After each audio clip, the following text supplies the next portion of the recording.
I'm so glad you're here. Today we're going to do this wood round ornament with that sliced wood. I got them on Amazon. So I made several of these, I think it was 2 years ago, and I just used acrylic paint and white vinyl, and it was fine. The weird thing that happened to me with the black paint was that a lot of my wood discs like split and cracked. And so then I was like, oh, it's probably the wood I bought. And then I bought new wood and it did the exact same thing. So like I never made them after that because I was like, what a waste. And it was also difficult for me to get that white vinyl to stick. I just remember it being kind of annoying. But I decided to try again with all Crystal products, and I love how it turned out. You can still do this with vinyl. Totally cool. I chose to use paint because then I wouldn't have to worry about it peeling ever, right? It would be more permanent, and it was super easy, and I highly recommend it. So I will link down below where I got my wood rounds and all of the products that I use for this video. Enjoy! So the first thing you need to do is prep your surface. Remember, prepping your surface is the most important thing that you're going to do on every one of your projects, especially with these, since we're going to paint them. And if you're going to paint words on there, if we're going to use vinyl, you want it to be as smooth as possible.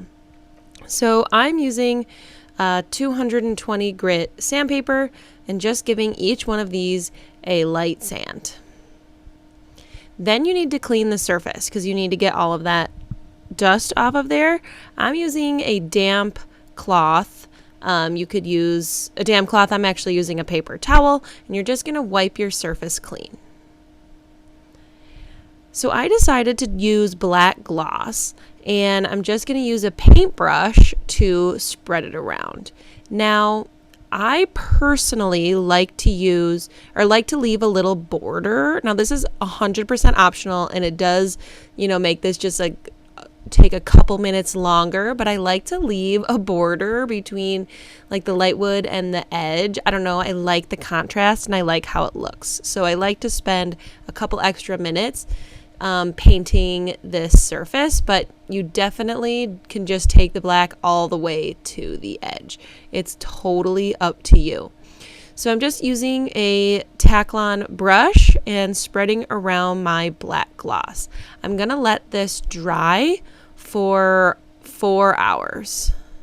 You could also use any one of the colored glosses from Crystalac. Here's what red looks like, or you could use any paint to make it a different color.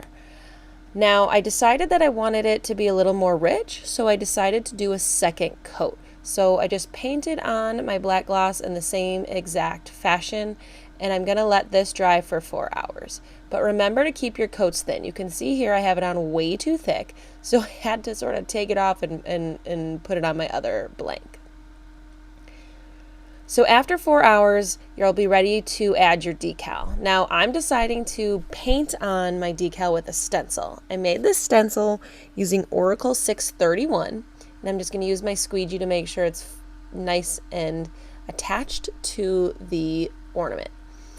Now, in order to prevent any bleeding, I am going to first do a coat of Bright Tone.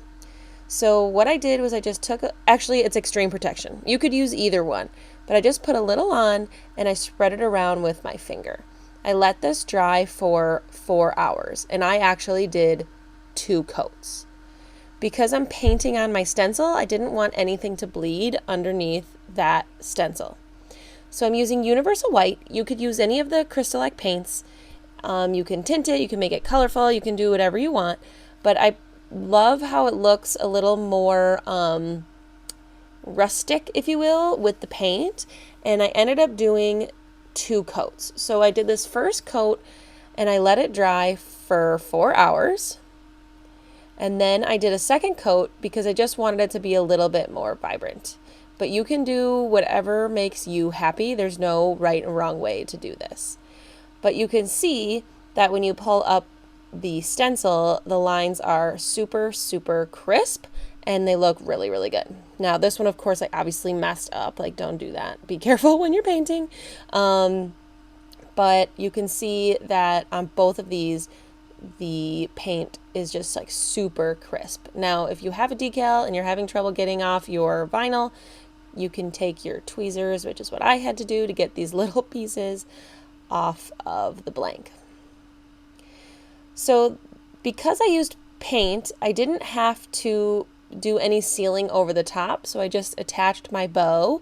I'm using super tight fusion tack, but you could use hot glue, and I actually ended up turning it upside down so it could dry in the right position. And once it's dry, you're good to go. I didn't even need to seal over the top of this, but you could do a couple coats of extreme protection, but because I used paint, I didn't feel like I needed to. It's not going anywhere. Stick around and watch the next video with me. I hope you enjoyed it.